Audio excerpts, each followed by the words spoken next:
we're at Brasada today to pick up a 69 convertible Camaro. Greg's got a big punch list of things to do on it.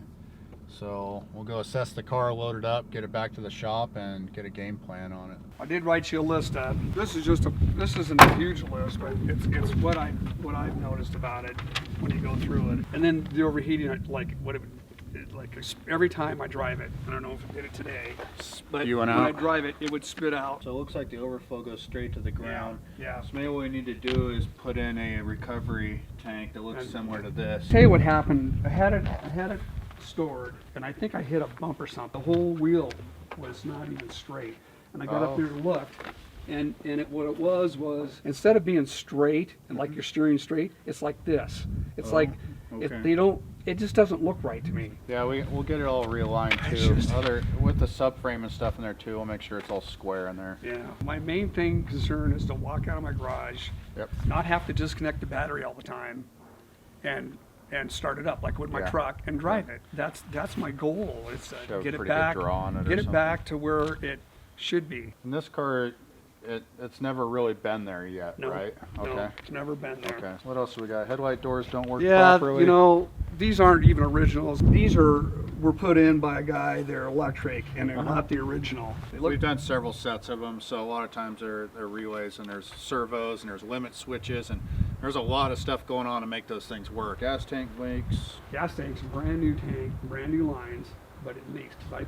When I filled it up one time and drove it, the one time I did drive it, got home, and there was fuel all over the bottom. So I know Does it seem like it's coming from the back? Or I think from the front, it's coming from over the top of the tank. I don't know if going up the hill they'll do it or not. And it was coming from it was up there like it was coming from. And I know the tank's all brand new. Windows are hard to roll up. They don't. They're like, I don't think they've ever been apart.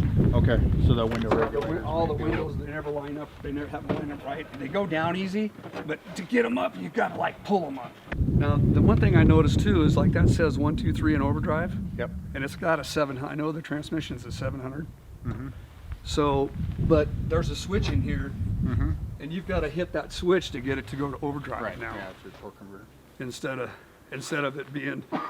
of just going 1, 2, 3 and then slipping it into overdrive. Yeah. It doesn't work that way. Leave it on or leave it off. It says dashboard rattles.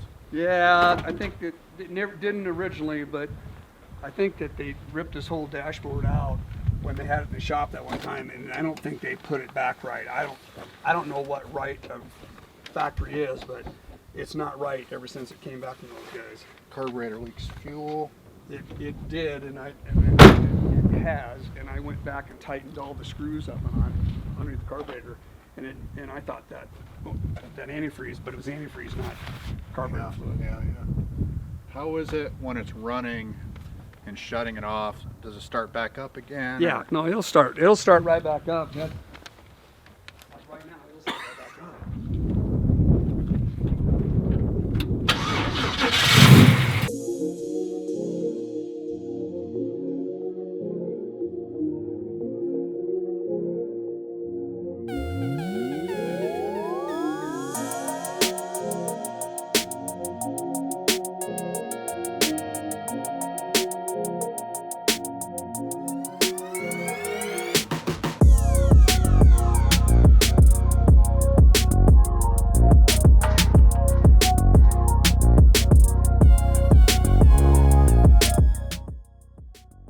Just got Greg's Camaro back to the shop.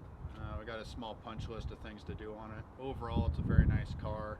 Just needs some sorting before it's roadworthy. We're gonna go over the list that he made for us, see if we find anything else. Shouldn't be too much before it hits the road.